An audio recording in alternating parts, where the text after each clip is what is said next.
दोर्भिर्युक्ता चतुर्भिः स्फटिकमणिमयीम् अक्षमालां दधाना हस्तेनैकेन पद्मं सितमपि च सुखं पुस्तकं चापरेण भासा कुन्देन्दुशङ्खस्फटिकमणिनिभा भासमाना समाना सा मे वाग्देवतेयं निवसतु वदने सर्वदा सुप्रसन्ना सा मे वाग्देवतेयं निवसतु वदने सर्वदा सुप्रसन्ना कूजन्तं राम रामेति मधुरं मधुराक्षरम् आरुह्य कविता शाखां वन्दे वाल्मीकि कोकिलम्. పెద్దలందరికీ నమస్కారం. రోజు జూన్ నెల 8వ తారీఖు ఆదివారం. మళ్ళీ ఆ వాల్మీకి మహర్షి మనకి అందించినటువంటి 24,000 శ్లోకాలని ఒక్కసారి ఉట్టుకుని చూసేటువంటి అవకాశం మనకి ఆ రామచంద్ర పరబ్రహ్మ కలిగించారు. కాబట్టి మళ్ళీ ఒకసారి అందరం సమావేశం అయ్యేటువంటి అవకాశం కలిగింది. పెద్దలందరికీ నమస్కారం. హనుమత్ స్వామి భరతుడి దగ్గరికి వచ్చారు. భరతుడికి రామచంద్రమూర్తి యొక్క చరిత్ర అంతవరకు జరిగింది, భరతుడికి తెలియంది అదంతా కూడా వివరంగా చెప్పారు. హనుమంతుడు రాగానే భరతుడు ఎలా ఉన్నాడు, ఎలాంటి భరతుడు కనిపించాడు అన్నది మనకి వాల్మీకి మహర్షి కూడా చెప్పింది. అందు నారలును కృష్ణాజినంబును కట్టి తపసి వేషంబున తనరువాని అన్నబాసిన చింత ఖిన్నుడై దీనుడై మిగుల శుష్కించిన మెనువాని ధూళి భృంగిన మేను వ్రేలాడు జడలునై బ్రహ్మర్షి తేజునవరలు వాని ఫలమూల భోజియై భావితాత్ముండునై దాంతుడై నియతిని దాల్చువాని అన్నపావలు మున్నిడి అఖిల జగతి వర్ణములు 4 తమ తమ పద్ధతులను తలగకుండగదిటమున నిలిచియుండ ఏలువాని గనియే భూపాలసుతుని. ఏ రకంగా అన్నగారు దగ్గర లేనప్పుడు ఆ పాదుకల్ని పెట్టుకొని భరతస్వామి పరిపాలన చేశాడు అనేటువంటి మాట కూడా మనకి ఇందులో చెప్తూ ఉన్నారు వాల్మీకి మహర్షి. మొత్తానికి నారచీరలు కట్టారు, కృష్ణాజినాన్ని ధరించారు. ఆనాడు గుహుని దగ్గరికి వెళ్ళినప్పుడే మా అన్నగారు అలా చేశారు కాబట్టి నేను అలాగే చేస్తాను అని చెప్పి జడలు కట్టించుకున్నారు.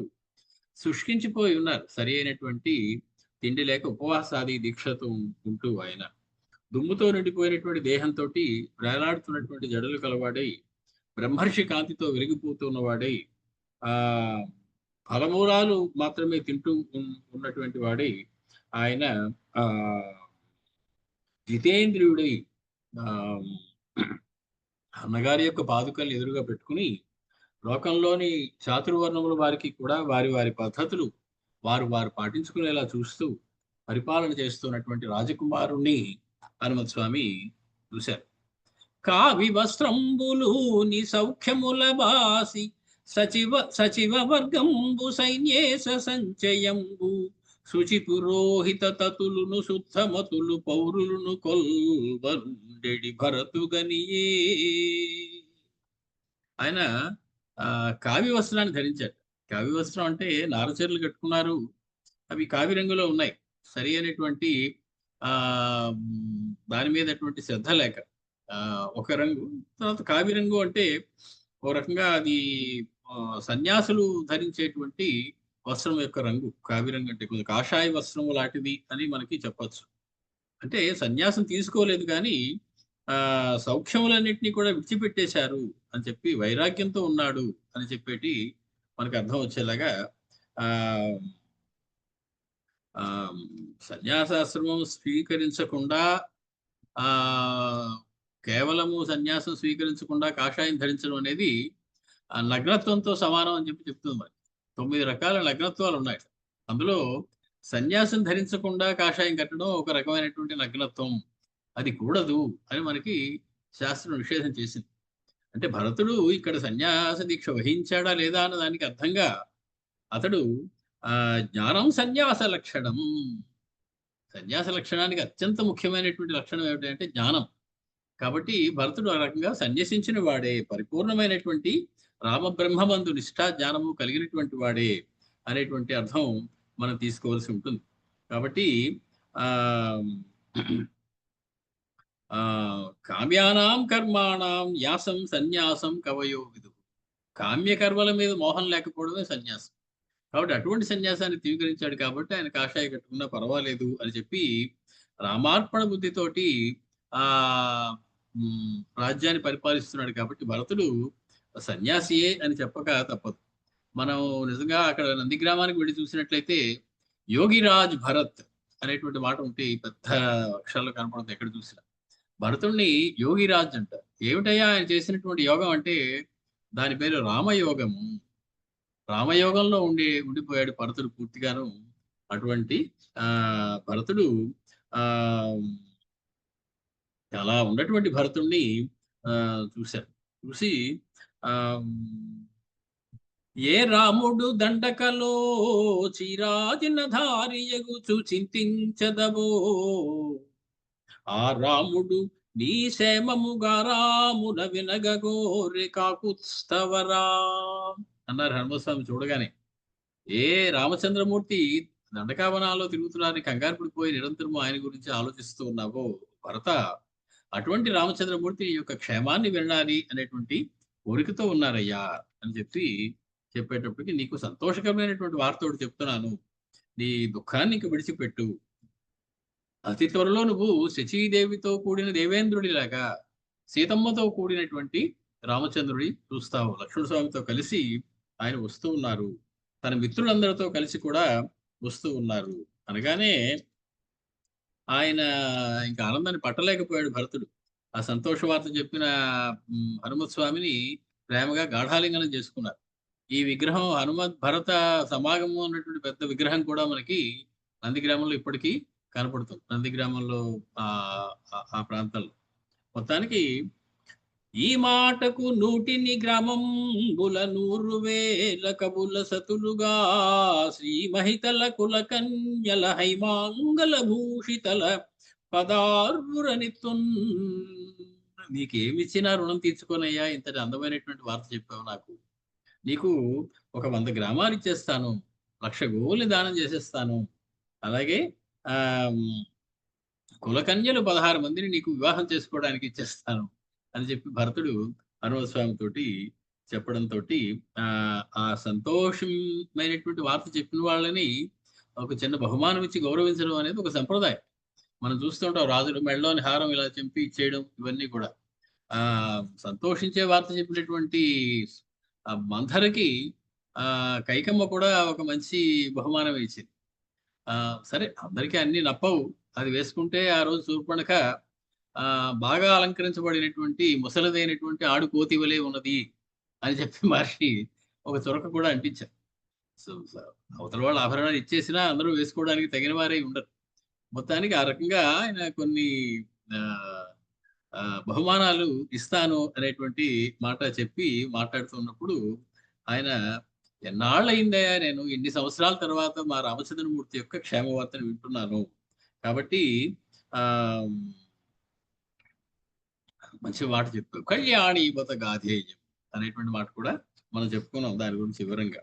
మొత్తానికి ఆ రకంగా రామచంద్రమూర్తి ఆ రోజు భరతుడు వెళ్ళిపోయిన దగ్గర నుంచి ఏ రకమైనటువంటి పనులు చేశారు, ఎక్కడెక్కడ తిరిగారు, ఏ రకంగా సీతాదేవిని రావణాసుడు అపహరించాడు, ఆ సీతాన్వేషణ ఏ రకంగా జరిగింది, మొత్తానికి అదన్నీ కూడా వాలిని ఏ రకంగా సంహరించాడు, ఇవన్నీ కూడా చెప్పారు. చెప్పగానే భరతుడు వెంటనే ఆజ్ఞాపన చేశాడు. మొత్తం రాముణ్ణి చూడడం కోసం ఎక్కడెక్కడున్న వాళ్ళు రావాలి, మన తల్లులందరూ రావాలి, అలాగే ఈ అయోధ్య అంతా కూడా బాగా అలంకరించబడాలి అని చెప్పి తన యొక్క ఆజ్ఞని విన్నవించేటప్పటికి శత్రుఘ్నుడు ఏమేం చేయాలి అనేటువంటి మాటలు చెప్పారు. ఎక్కడ ఎత్తుపల్లాలు లేకుండా రామచంద్రమూర్తి వచ్చే దారి అంతటినీ సరిచేయించండి. అలాగే ఈ పృథివీం కృత్స్నాం సించంతు హిమశీతేన వారిన, చల్లని నీరు కల్లాపు చల్లండి మొత్తం వచ్చే దారంతా కూడా. ఎక్కడ కూడా రామచంద్రమూర్తికి ఇబ్బంది కలగకూడదు, చల్లగా ఉండాలి ఆ ప్రాంతం అంతా.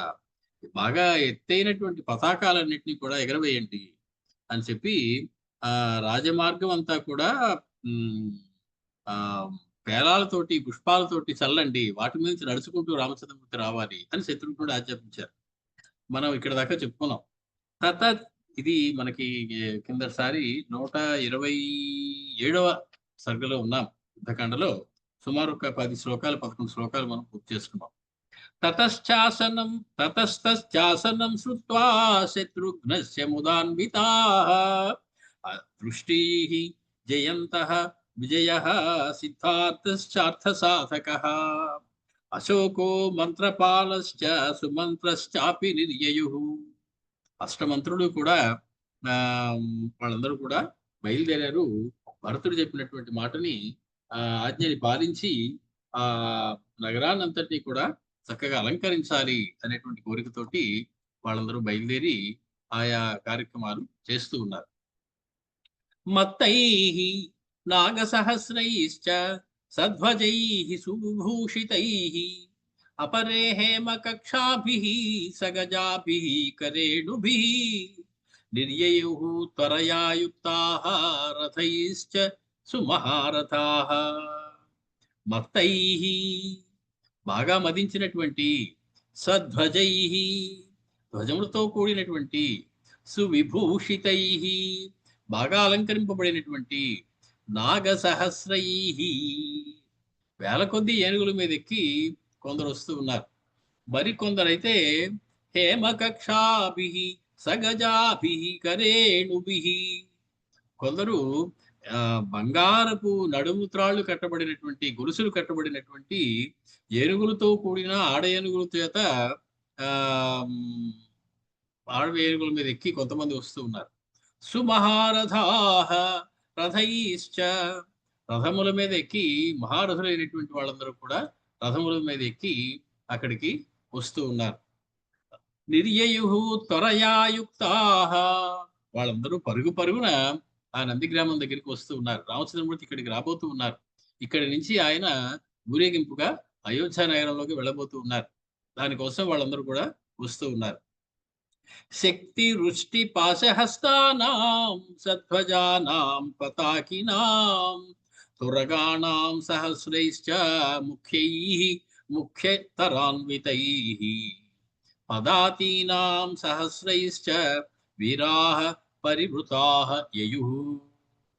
మహావీరులందరూ కూడా అనేకమైనటువంటి ఆయుధాలు తీసుకుని ధ్వజములతోటి పతాకములతోటి కూడినటువంటి ఆ రథాల మీద వస్తూ ఉన్నారు. చాలాసార్లు చెప్పుకున్నాము, ధ్వజము అనేటువంటిది పతాకం అనేటువంటిది తేడా. పతాకం అంటే అలంకారం కోసం పెట్టేది, ధ్వజము అంటే ఐడెంటిఫికేషన్ కోసం పెట్టేది.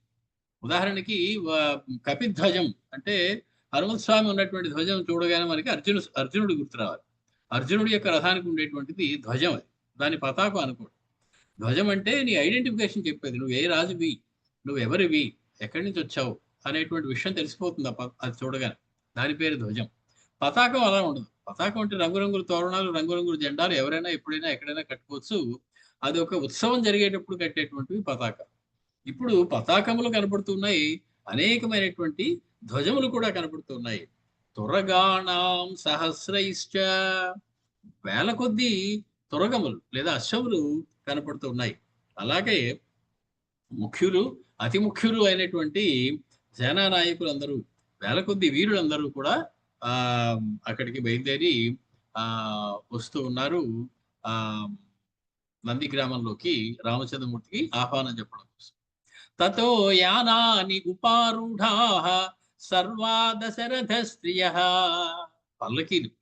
పల్లకీలెక్కి, యానము అంటే వాహనము అని కూడా అర్థం ఉంది, కానీ స్త్రీలు, అంతఃపుర స్త్రీలు, రాజమాతలు, వాళ్ళ ముగ్గురు కూడా దశరథ స్త్రియః, వాళ్ళందరూ కూడా వీటి మీద వస్తున్నారు. కౌసల్యాం ప్రముఖే కృత్వా, రాజమాత కౌసల్యని ముందు పెట్టుకుని, సుమిత్రాం చాపి నిర్యయు, సుమిత్రతో కూడా కలిసి వాళ్ళందరూ వస్తున్నారు. కైకేయ్యా సహితాః సర్వా నంది గ్రామముపాగమన్, కైకేయితో కూడినటువంటి, సుమిత్రతో కూడినటువంటి, కౌసల్యని ముందుంచుకున్నటువంటి సమస్తమైనటువంటి అంతఃపుర స్త్రీలు కూడా అనేకమైనటువంటి వాహనాల మీద, పల్లకీల మీద అయోధ్య నుంచి బయలుదేరి నందిగ్రామం దగ్గరికి వస్తూ ఉన్నారు. ద్విజాతి ముఖ్యై ధర్మాత్మా శ్రేణీ ముఖ్యై సనైగమై మాల్య మోదక హస్తైశ్చ మంత్రిభి భరతో వృతః. భరతుడు చుట్టూ ఎవరున్నారయ్యా అంటే, ముందు రాగానే పలకరించవలసిన వాడు భరతుడు. ఆయన చుట్టూ ఎవరున్నారయ్యా అంటే, ద్విజాతి ముఖ్యై, ధర్మాత్ముడైన భరతుడు చుట్టూ మంచి వేద పండితులు ఉన్నారు. బ్రహ్మజ్ఞానం తెలిసినటువంటి వారందరూ కూడా అక్కడ ఉన్నారు. వారందరూ భరతుడి చుట్టూ కూడా ఉన్నారు. రామచంద్రమూర్తి రాగానే ఋషి సూక్తం చదవాలి, చదివి ఆయన్ని వేద మంత్రాలతోటి తీసుకురావాల్సి ఉంటుంది ఆ పుష్పకం నుంచి. మొత్తానికి ద్విజాతి ముఖ్యై ధర్మాత్మా శ్రేణీ ముఖ్యై సనైగమై, అనేకమైనటువంటి శ్రేణులు ఉంటాయి. ఆ శ్రేణుల్లో ప్రధానమైనటువంటి వారు వర్తక శ్రేణి ఉంటుంది, అలాగే గణిక శ్రేణి ఉంటుంది, అలాగే పురోహిత శ్రేణి ఉంటుంది. వీటిల్లో ప్రముఖులైనటువంటి వాళ్ళందరూ కూడా వాళ్ళు ఉన్నారు. వాళ్ళందరూ ఎలా ఉన్నారు? మాల్య మోదక హస్తైశ్చ, పుష్పమాలను పట్టుకుని ఉన్నారు. అందరూ కూడా పరిగెట్టుకుంటూ ఎప్పుడు వస్తారా పెద్దవారు వచ్చే ముందు నిలబడిన వాళ్ళందరూ, వేచిన వాళ్ళందరూ పువ్వుల మాలను పట్టుకుని ఉంటారు. ఆ పువ్వుల మాలలు మాల్య మోదక హస్తైశ్చ, కొంతమంది మధురమైనటువంటి పదార్థాలు పట్టుకుని ఉన్నారు. రాగానే రామచంద్రమూర్తికి ఒక దండని సమర్పించి వారు తెచ్చినటువంటి మధుర పదార్థాన్ని తినిపించాలి. ఇటువంటి పదార్థాలు తిని ఆయన 14 సంవత్సరాలు అయింది. వీటన్నిటికీ దూరంగా ఉన్నారు. కేవలము కందమూలాలు మాత్రమే తింటూ ఉన్నారు. ఏనాడు తిన్నాడో మా స్వామి వారికి ఏదైనా పెట్టాలి అని చెప్పి మధురమైనటువంటి పదార్థాలు పట్టుకుని కొంతమంది ఉన్నారు. మంత్రిభి భరతో వృతః, అలాంటి మంత్రులతో కూడి భరతుడు అక్కడ వేచి ఉన్నాడు. శంఖ భేరీనినాదైశ్చ వందిభిశ్చాభివందితః అభినందితః ఆర్యపాదౌ గృహీత్వా తు శిరసా ధర్మకోవిదః. వెంటనే అక్కడ ధర్మకోవిదుడైనటువంటి భరతుడు ఎలా ఉన్నాడు? శంఖ భేరీనినాదైశ్చ వందిభిశ్చాభివందితః, వందిమాగధులు ఉన్నారు. రామచంద్రమూర్తి రాగానే స్తోత్ర పాఠాలు చేయాలి. వందిమాగధుల యొక్క పని ఏమిటంటే, నువ్వు ఇంతటి వాడివి, మీ వంశం ఇంత గొప్పదే అని వాడికి గుర్తు చేస్తారు. మహారాజు అయినటువంటి వాడికి అప్పుడు గుర్తు చేస్తే మళ్ళీ ఉత్సాహం వస్తుంది. మా వాళ్ళు ఇంత పెద్దలు కాబట్టి నేను కూడా అలా ఉండాలి, మా వాళ్ళు ఇంత పేరు ప్రఖ్యాతులు గాంచారు కాబట్టి నేను కూడా అటువంటి పనులు చేయాలి అని ఆలోచించి అతడు తప్పు పని చేయడానికి సందేహిస్తాడు. కాబట్టి రాజుగారి నిద్ర లేవగానే వందిమాగధులు వచ్చి వారికి స్తోత్ర పాఠాలు ఎందుకు చేస్తారయ్య అంటే, వారి కర్తవ్యాన్ని గుర్తు చేయడానికి, వారి నడవడి ఎలా ఉండాలో వాళ్ళకి గుర్తు చేయాలి. నీ ముందు తరాల వాళ్ళందరూ ఇలాంటి వాళ్ళయ్యా, అటువంటి వంశంలో పుట్టావయ్యా అని ఒక్కసారి తెలియదని కాదు, ఒకసారి మళ్ళీ గుర్తు చేస్తూ ఉంటారు. గుర్తు చేయడం వల్ల సరైనటువంటి ఆలోచన మార్గం వచ్చేటువంటి అవకాశం ఉంటుంది, తప్పటడుగులు వేయకుండా ఉండేటువంటి అవకాశం ఉంటుంది. కాబట్టి వారి శక్తిని వారికి తెలియజేసి వారు ఎంత గొప్పగా ప్రవర్తించవలసి ఉన్నది ఈ సమయంలో అని ప్రతిరోజు వాళ్ళకి గుర్తు చేయడం ఈ వందిమాగధుల యొక్క పని. పెద్దలని గుర్తు పెట్టుకోవడం అనేది బ్రతికి ఉన్న వాడి యొక్క కర్తవ్యం. అందుకే నిత్య పితృ తర్పణములను చేస్తూ ఉంటారు. పితృదేవతలందరినీ ఒకసారి గుర్తు తెచ్చుకోవాలి. మన వాళ్ళు ఎవరెవరు, వాళ్ళ పేర్లు ఏమిటి అని ఒకసారి వాళ్ళందరినీ తలుచుకుంటూ ఉండాలి. వాళ్ళందరూ పైలోకాల నుంచి మనం చూస్తూ ఉంటారు. కింద మన నడవడి ఎలా ఉంది, మన ప్రవర్తన ఎలా ఉంది, మనం ఎలాగ సంసారాన్ని జీవితం చేస్తున్నాం అని గమనిస్తూ ఉంటారు వాళ్ళు. కాబట్టి వాళ్ళందరికీ కూడా ప్రతిరోజు ఒకసారి ఉదయం నమస్కారం పెట్టుకోవాలి. పేరు పేరున నమస్కారాలు పెట్టుకోమని చెప్పింది మనకి శాస్త్రం. నిత్య పితృ తర్పణాలు చేసేటప్పుడు తల్లి వైపు వారు, తండ్రి వైపు వారు, గురువులు, చుట్టాలందరూ అందరినీ కూడా ఒకసారి తలుచుకుని వారందరికీ కూడా తర్పణాలు ఇచ్చి వాళ్ళని సంతృప్తి పరిచి వారి యొక్క దీవెనలు తీసుకుని ఆ రోజు ప్రారంభించాలి అని చెప్పింది మనకి శాస్త్రం. కాబట్టి అవన్నీ గుర్తు చేసేటువంటి పద్ధతిలో భాగమే ఈ వందిమాగధుల యొక్క ఇది. ఊరికే పొగుడుతూ ఉంటారండి, వాళ్ళు పొగడడానికి రాదేరు, వాళ్ళు గుర్తు చేయడానికి వస్తారు. నీ నీ సంస్కారం ఏమిటో, నీ జాతి ఏమిటో, నీ పెద్దలు ఎవరెవరో ఇది గుర్తు చేసేటువంటి పని చేస్తూ ఉంటారు వాళ్ళు. అంతే తప్ప నిన్ను పొగిడితే వాళ్ళకి వచ్చేటువంటిది ఏమీ లేదు. మొత్తానికి అలాంటి వాళ్ళందరూ కూడా ఉన్నారు. అటువంటి ధర్మాత్ముడైనటువంటి ఆహ్, వీరందరితో చుట్టువారుకోబడినటువంటి ధర్మ కోవిదుడైనటువంటి భరతుడు అక్కడున్నాడు. ఉపవాస కృశః పాండురం ఛత్రమాదాయ. భరతుడి చేతిలో ఒక వెల్ల గొడుగు ఉంది. శ్వేత ఛత్రం అంటారు. అంటే సర్వం సహా చక్రవర్తికి పెట్టేటువంటి గొడుగది. రామచంద్రమూర్తి రాగానే ముందు ఆ వెల్ల గొడుగు పట్టాలి ఆయనకి. ఆయన ఆ వెల్ల గొడుగు యొక్క ఛాయలో ఉండి మనందరినీ కూడా పాలించవలసి ఉంటుంది.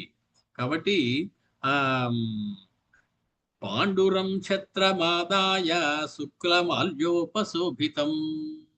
తెల్లని పూలమాలలు కట్టినటువంటి ఆ శ్వేత ఛత్రాన్ని భరతుడి చేతితో పట్టుకున్నారు.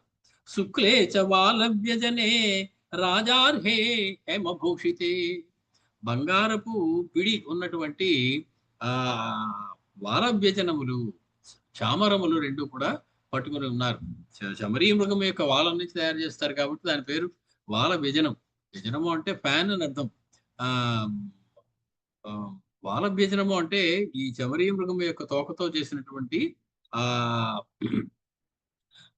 కుచ్చు కలిగినటువంటి ఆ వీచేటువంటిది. కాబట్టి అటువంటి దాన్ని కలిగి ఉన్నారు. అటువంటి దాన్ని పట్టుకుని ఉన్నారు.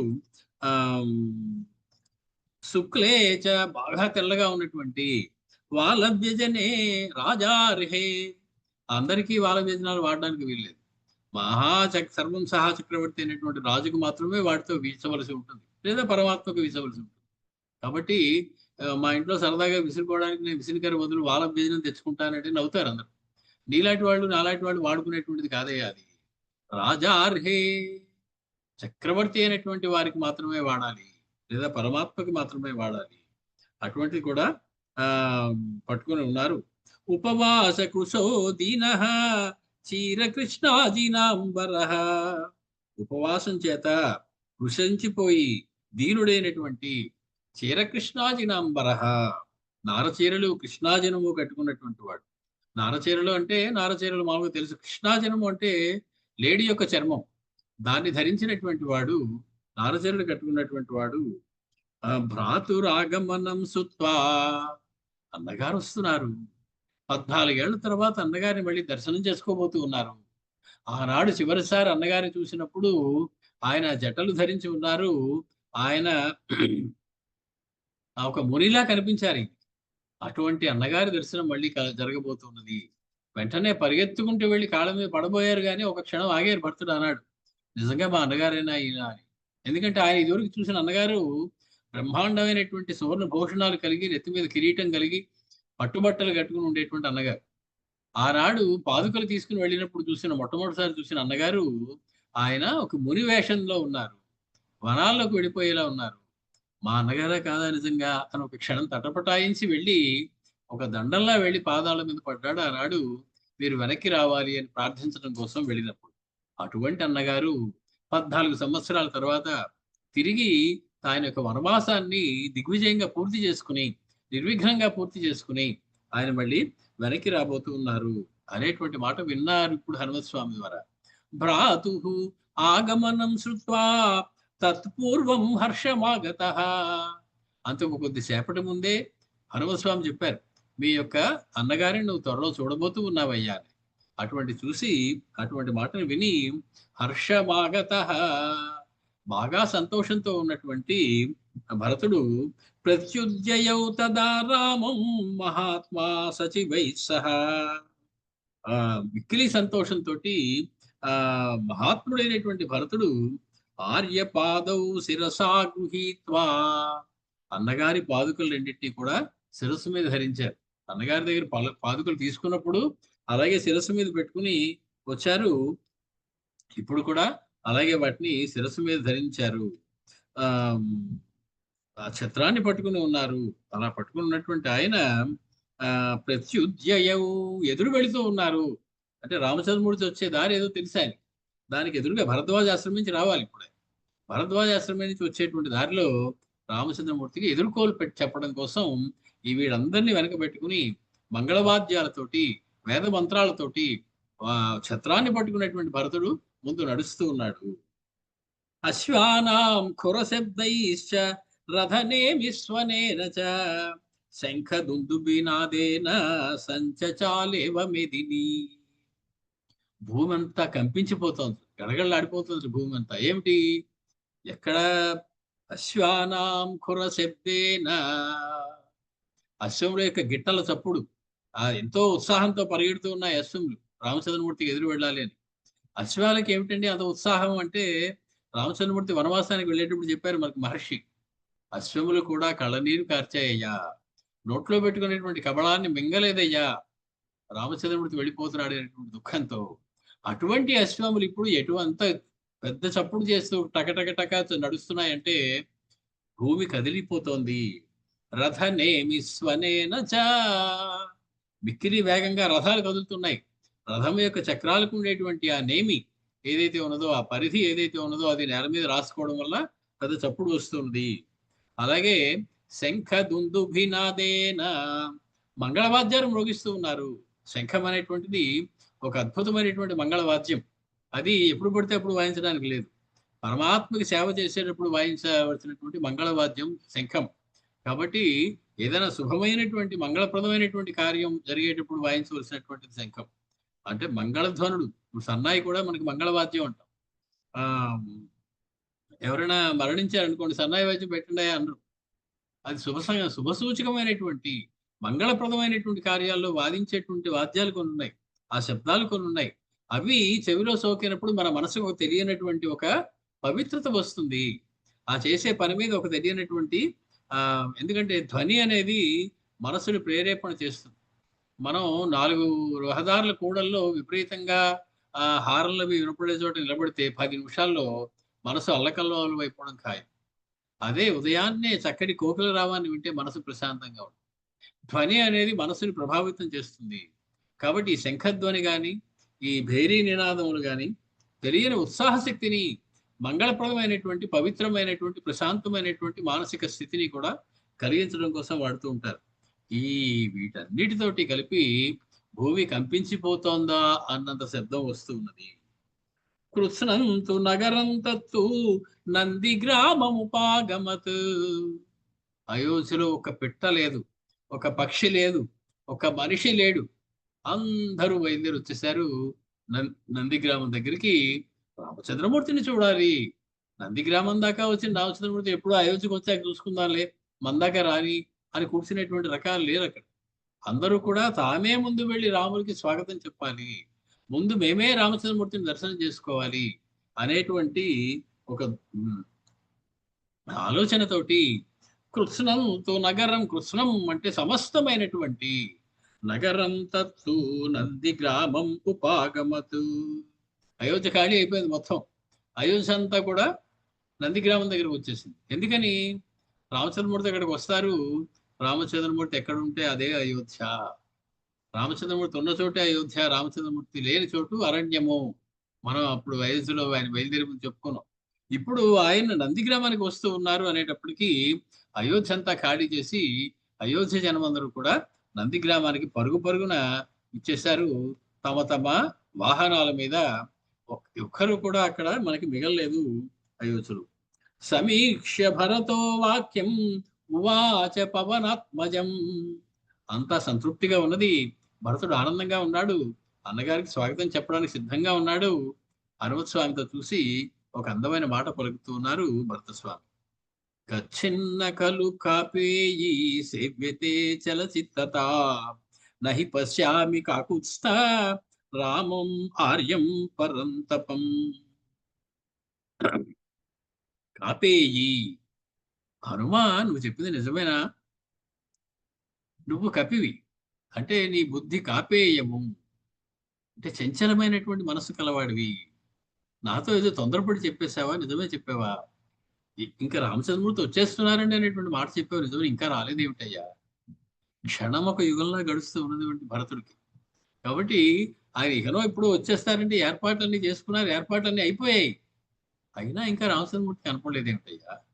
నిజంగా చెప్పు. కచ్చిన్న కలు కాపేయి సేవ్యతే చలచిత్తత. నువ్వు ఏదో కోతి మాట్లాడినట్టు మాట్లాడావా?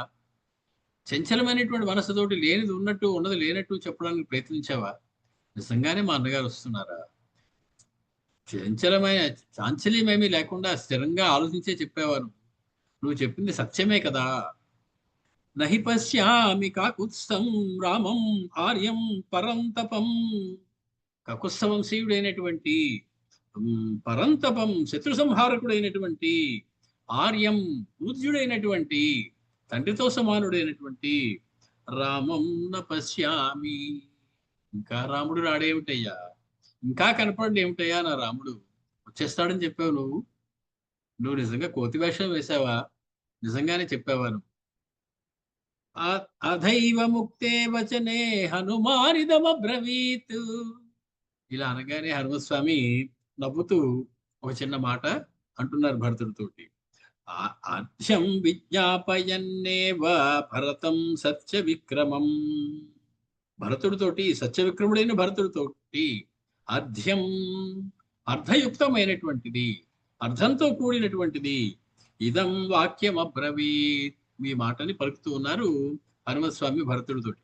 ఈ ఈ దీనివల్ల మనకి భరతుని యొక్క ఆతృత ఎలా ఉన్నదో అర్థమవుతుంది. వచ్చేస్తాడని చెప్పావు, అప్పుడే 2 నిమిషాలు అయిపోయాయి, 3 నిమిషాలు అయిపోయాయి, 4 నిమిషాలు అయిపోయాయి, అదిగో 5 నిమిషాలు కూడా అయిపోయాయి. ఇంకా రాడేమిటయ్యా? నిజమేనా నువ్వు చెప్పింది? నాతో ఆటలాడుకోవడానికి ఏమైనా చెప్పావా? నువ్వు చెప్పింది సరైనదే కదా! వస్తున్నాడా మా అన్నయ్య? ఇంకా రాలేదేమిటి? అని కంగారు పడిపోతూ ఉన్నాడు భరతుడు.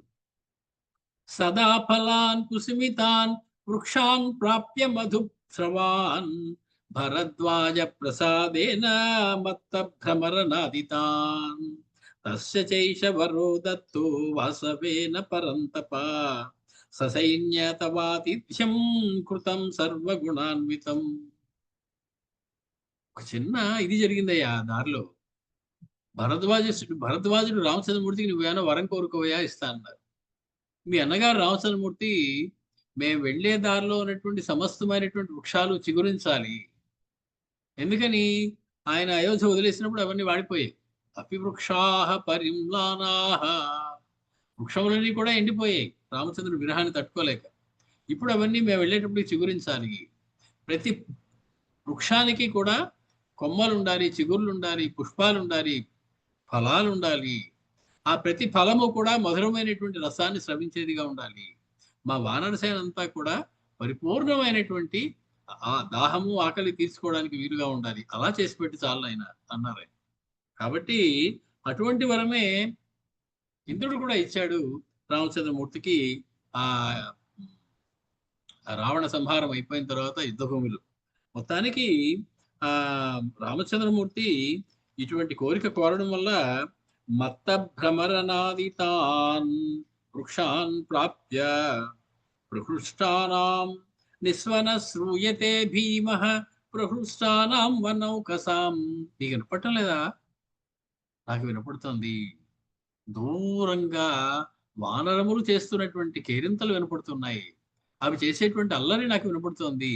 అవి చేసేటువంటి నాదం నాకు వినపడుతోంది. సంతోషంతో గెంతులేస్తూ ప్రతి వృక్షం మీద తిరుగుతూ అవి పళ్ళు తింటూ చేస్తున్నటువంటి ఆ కేకలు నాకు వినపడుతున్నాయి. మన్యే వానరసేనాసా నదీం తరతి గోమతి. గోమతీ నదిని దాటి వానరసేనంతా వస్తూ ఉన్నట్లుగా నాకు అనిపిస్తూ ఉన్నదయ్యా. నాకు వినపడుతూ ఉన్నది. కాబట్టి మహానందంతోటి ఆ పుష్పములు, ఫలములు కలిగినటువంటి వృక్షాల మీద గెంతుతూ, నీటిలో ఈదుతూ, ఆ గోమతీ నదీ తీరం వెంబడి గోమతీ నదిని దాటుతూ వాళ్ళు వస్తున్నటువంటి ఆ రణగుణ ధ్వని, వాళ్ళ యొక్క ఉత్సాహం వల్ల వచ్చేటువంటి ఆ కేకలు, అరుపులు కూడా నేను వింటూ ఉన్నాను. నీకు వినపడటం లేదయ్యా భరత అని అడిగారు హనుమత్ స్వామి. ఇప్పుడు గోమతీ నది దాటుతూ ఉండి ఉంటారు అని నాకు అనిపిస్తోంది ఈ హడావిడంతా వింటూ ఉంటే.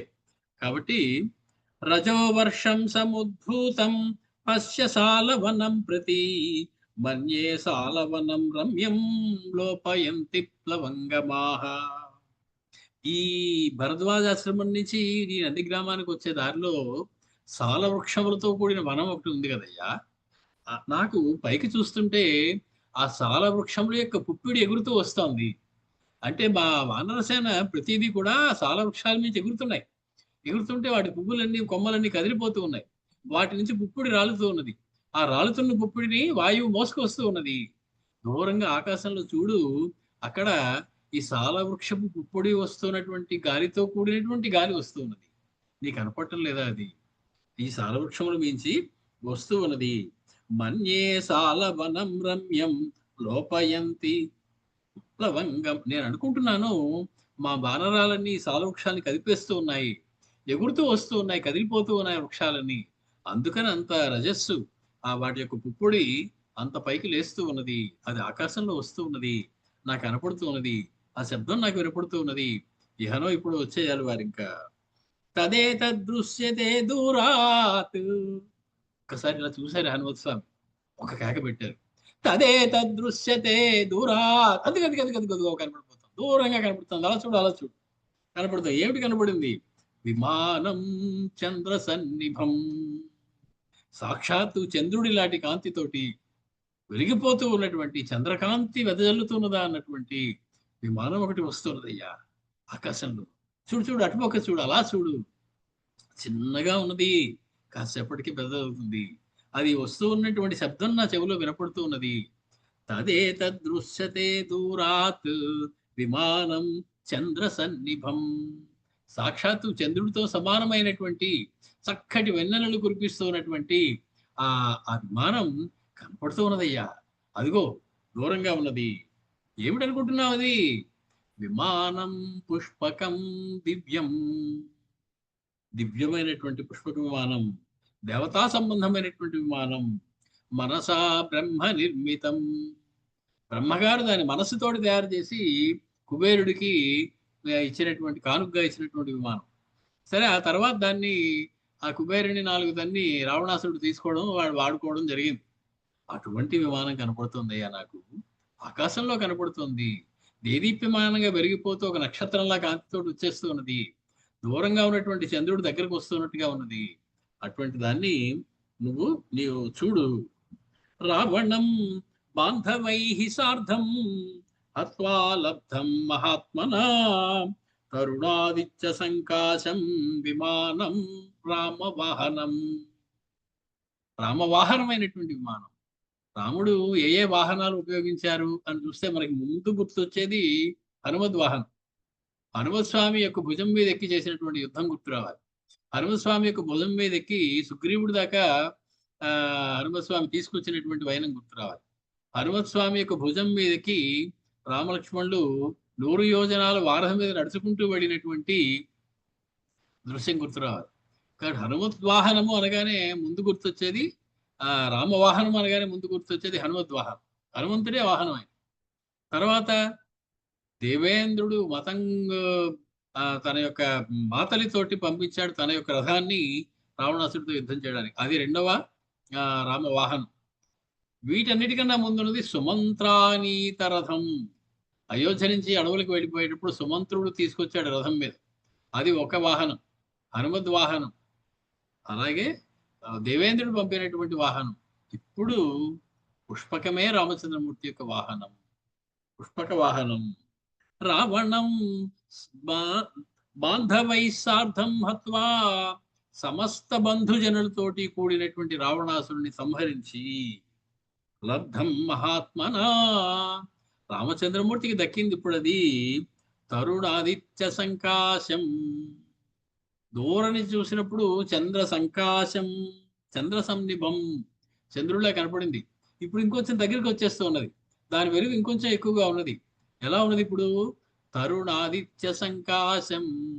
ఉదయిస్తున్న సూర్యుని వంటి కాంతితో కూడి ఉన్నది. ఉదయిస్తున్న సూర్యుని యొక్క కాంతి వంటి కాంతితో కూడి ఉన్నదయ్యా అది. అటువంటిది విమానం రామవాహనం. రాముణ్ణి తీసుకొస్తూ ఉన్నది అది. రాముణ్ణి తీసుకొస్తున్నటువంటి ఆ విమానమయ్యా అది. ధనదస్య ప్రసాదేన దివ్యమే తన్మనోజవం. కుబేరుని యొక్క అనుగ్రహంతో అది ఇప్పుడు రామచంద్రమూర్తికి వాహనంగా మారింది. దాని మీద ఎక్కువ వస్తున్నారు మా రామచంద్రమూర్తి. దివ్యం, దైవ సంబంధమైనది. దివ్వు అనేటువంటిది ప్రకాశించేది అని అర్థం. దేవత అనేటువంటి మాటకి దివ్వు అనేటువంటి ధాతువు నుంచి వచ్చింది దేవత. ప్రకాశ స్వరూపములు అని అర్థం. మనలాగా విచారంగా దుఃఖంతో ఉండేటువంటి వ్యవహారాలు ఉండవు. ప్రకాశంతో దేదీప్యమానంగా వెలిగిపోతూ ఉంటారు దేవతలు. కాబట్టి వాళ్ళ పేరు దేవతలు. ఆ ప్రకాశించేటువంటి శరీరం కలిగినటువంటి వారు. ఇది దివ్యం ఏతత్ మనోజవం. మనోజవం పరమస్వామి చెప్తున్నారు పుష్పకం గురించి. మనోజవం మారుతతుల్య వేగం జితేంద్రియం బుద్ధిమతాం వరిష్టం. ఆయన చెప్తున్నారు, నేను కాదయ్యా మనోజవం, ఈ పుష్పకం మనోజవం. అంటే మనస్సుతో సమానమైనటువంటి వేగంగా ప్రయాణించేది, సంకల్పం చేతనే నడపబడేది. దాన్ని ఒక ఒక ఆ, చోదకుడు ఎవరు ఉండరు. ఏదో మీటలు నొక్కడం అది ఏమి ఉండదు, ఇటు అటు తిప్పడం అదేమి ఉండదు. నేను ఫలానా చోటికి వెళ్ళాలి, నువ్వు సంకల్పం చేయి చాలు, దానికి అర్థమైపోతుంది, ఆ ప్రకారంగా అక్కడికి తీసుకెళ్ళిపోతుంది. ఎంత వేగంగా తీసుకెళ్తుంటే మనోజవం, మనస్సంత వేగంగా తీసుకెళ్ళిపోతుంది. కాబట్టి అది ఆ బాలసూర్యుడితో సమానమైనటువంటి మనోజవమైనటువంటి ఆ విమానం చూడు. అది బ్రహ్మదేవుడి అనుగ్రహం వల్ల ఆ కుబేరుడికి దక్కింది. రావణుని సంహరించడం వల్ల ఇప్పుడు రామచంద్రమూర్తి దాన్ని వాహనంగా వాడుతున్నారు. ఏ తస్మిన్ భ్రాతరౌ వీరౌ వైదేహ్యా సహ రఘవౌ. ఇంకొంచెం దగ్గరికి వచ్చేసింది. అందులో కనపడటం లేదా నీకు? భ్రాతరౌ వీరౌ వైదేహ్యా సహ రఘవౌ. రామచక్ష్మణులు ఇద్దరు ఉన్నారయ్యా. వైదేహ్యా సహా సీతమ్మతో కూడి కూర్చుని ఉన్నారు సోదరులిద్దరు. సుగ్రీవశ్చ మహాతేజాః రాక్షసశ్చ విభీషణః. అందులో సుగ్రీవుడు ఉన్నాడు, ఆ పక్కన విభీషణుడు ఉన్నాడు, రాక్షసరాజు. కాబట్టి వీరందరూ నాకు కనపడిపోతున్నారయ్యా విమానంలో. తతో హర్ష సముద్భూతో నిస్వనో దివమస్పృశత్ శ్రీబాల యువ బుద్ధానాం రామోయమితి కీర్తితే. అందరూ వేలుపెట్టి చూపిస్తున్నారు, అక్కడ ఉన్న వాళ్ళందరూ ఆకాశంలోకి చూస్తున్నారు, నోరు వెళ్ళబెట్టుకుని చూస్తున్నారు. ఒక్కసారి అదిగో రాముడు, అదిగో రాముడు, అదిగో రాముడు అని అందరూ కేకలు పెడుతూ ఉన్నారు. నెమ్మదిగా పుష్పకం మనం కిందకు వస్తున్నది, దగ్గరికి దిగుతూ ఉన్నది. హర్ష సముద్భూత నిస్వన దివమస్పృశన్. మొత్తం స్త్రీ బాల యువ వృద్ధానాం, స్త్రీలు బాలురు యువకులు వృద్ధులు అందరూ కూడా కేకలు పెడుతూ ఉన్నారు. వాళ్ళ సంతోషంలో వచ్చినటువంటి ధ్వని ఆకాశం అంతా కూడా ఆ వ్యాపించిపోయింది.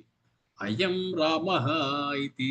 అదిగదిగదిగదిగో రాముడు వచ్చేస్తున్నాడు, వచ్చేస్తున్నాడు, దగ్గరకు వచ్చేస్తున్నాడు, పుష్పకం నుంచి వచ్చేస్తున్నాడు, మన దగ్గర మన ముంగిటి వాళ్ళబోతుంది పుష్పకం. రథకుంజర వాచిభ్యస్తే అవతీర్య మహింగతాః దదృశుస్తం విమానస్థం నరాః సోమమివాంబరే. రథాల్లో ఉన్న వాళ్ళందరూ రథాల మీద దిగిపోయారు, ఏనుగుల మీద ఎక్కువ వచ్చిన వాళ్ళందరూ ఏనుగులు దిగిపోయారు, గుర్రాల మీద వచ్చిన వాళ్ళందరూ గుర్రాలు దిగిపోయారు. పెద్ద ఆయన వస్తున్నప్పుడు మనం మన వాహనం మీద ఉంచకూడదు, కిందకి దిగి నిలబడి ఆ చేతులు రెండు ఎత్తి నమస్కారం పెట్టాలి. వాళ్ళందరూ అలా దిగిపోయి మహింగతాహతే నరాహ, భూమి మీద నిలబడినటువంటి ఆ మనుషులందరూ కూడా ఆ విమానస్థం తం రామం అంబరే సోమమివ. విమానంలో ఉన్నటువంటి ఆ రామచంద్రుణ్ణి ఆకాశంలో ఉన్నటువంటి చంద్రుణ్ణి చూసినట్లు చూశారట వాళ్ళందరూ. రామచంద్రుడు ఆకాశంలో చంద్రుడిలాగే ఉంటాడు. ఆయనకి 16 కళలు ఉంటాయి, ఈయనకి 16 కళలు ఉంటాయి. ఆయన ఎప్పుడు కూడా ఆహ్లాదాన్ని ఇస్తారు, ఎప్పుడు చిటపట్లాడడం అది ఉండదు. చంద్రుడు చంద్రకాంతి ఎప్పుడు కూడా ఏ సమయంలో అయినా అందరికీ కూడా ఆహ్లాదాన్ని మాత్రమే ఇస్తుంది. అటువంటి రామచంద్రుడు అయ్యా. ఆ రామచంద్రుడిని సోమమివ, చంద్రుడిని చూసినట్టుగా చూశారట ఆనందంతో వాళ్ళందరూ. ప్రాంజలి భరతో భూత్వా ప్రపృష్టో రఘవోన్ముఖ. రెండు చేతులు జోడించి శిరస్సుకి అంజలి ఘటించి పరుగులాటి నడకతోటి మిక్కిలి ఆనందంతో రాఘవుడికి ఎదురుగా పరిగెడుతున్నాడు భరతస్వామి. స్వాగతేన యథార్థేన తతో రామం అపూజయత్. స్వాగత వచనాలతోటి, శాస్త్రోక్తమైనటువంటి ఆ వచనములతోటి రామచంద్రమూర్తిని పూజించారు, స్వాగతం పలికాడు భరతస్వామి. మనసా బ్రహ్మణ సృష్టే విమానే భరతాగ్రజ ప్రరాజ పృథు దీర్ఘాక్షో వజ్రపాణిరివామరః ఇవాపరః. మామూలుగా బ్రహ్మగారు మనస్సు చేత సృష్టించినటువంటి ఈ విమానంలో భరతాగ్రజుడు ఎలా ఉన్నాడంటే, రామచంద్రుడు కాదు, భరతాగ్రజుడు అంటే రాముడే. రాముడు అనలేదు, భరతాగ్రజుడు అన్నాడు. ఎందుకు? ఇప్పుడు ప్రాముఖ్యం అంతా భరతుడికే ఉంది.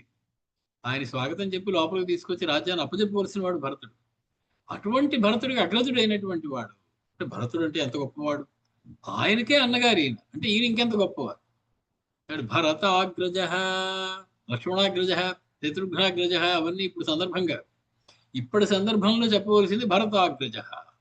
ఆ భరతాగ్రజుడైనటువంటి రామచంద్రమూర్తి రరాజ, ప్రకాశించిపోతూ ఉన్నారు, వెలిగిపోతూ ఉన్నారు.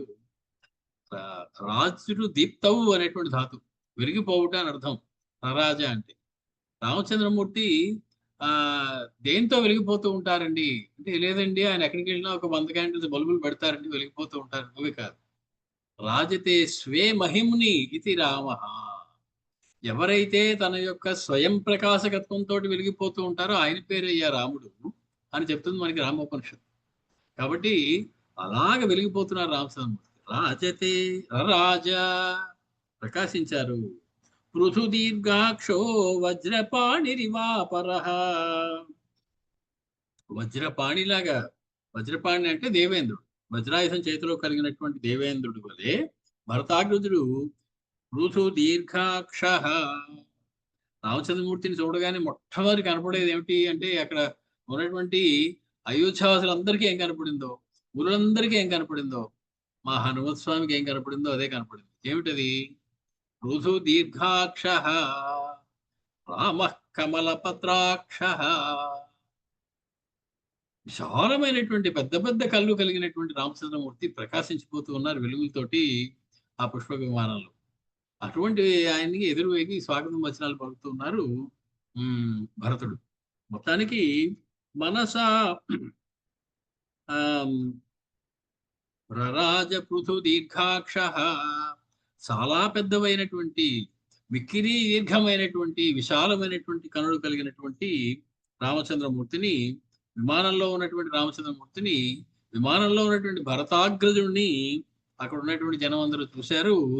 మళ్ళీ ఇంకొక దేవేంద్రుడు అవుతాడు అనిపిస్తూ ఉన్నది. దేవేంద్రుడు అంటే మనం తక్కువగా అంచనా వేస్తాం అనేకమైనటువంటి తెలిసి తెలియని పురాణ కథల వల్ల. కానీ వేదంలో దేవేంద్రుడికి చాలా అద్భుతమైనటువంటి స్థానం ఇచ్చారు. ఋగ్వేదంలో ముఖ్యంగా దేవేంద్రుడే పరమైనటువంటి బ్రహ్మము అనేటువంటి మంత్రాలు కూడా మనకు కనపడతాయి. కాబట్టి దేవేంద్రుడు అంటే సాక్షాత్తు పరబ్రహ్మము అనేటువంటి ఆలోచనలు కీర్తించబడుతూ ఉన్నది. కాబట్టి దేవేంద్రుడులా కనపడ్డాడు, మరొక దేవేంద్రుడా అన్నట్టు ఉన్నాడు అంటే, ఆ రామచంద్రమూర్తి యొక్క స్థాయిని తగ్గించారు అనుకోవడానికి వీల్లేదు. రామచంద్రమూర్తి పుట్టినప్పుడు మహర్షి మాట అంటారు, కౌసల్యా సుశుభేతేన పుత్రేణ మిత తేజస యథాదితి వజ్రపాణినా. దేవేంద్రుడిని చూసి అదితి, అదితి యొక్క కుమారుడు దేవేంద్రుడు, దేవేంద్రుడు పుట్టగానే అదితి ఎంత ఆనందించిందో, రామచంద్రమూర్తి పుట్టగానే కౌసల్యాదేవి అంత ఆనందించిందయ్యా అన్నారు. వెంటనే సంస్కృతం తెలిసి తెలియని వాళ్ళకి కొంచెం బాధ కలుగుతుంది. ఏమిటంటే రామచంద్రమూర్తి ఎక్కడ, దేవేంద్రుడు ఎక్కడ?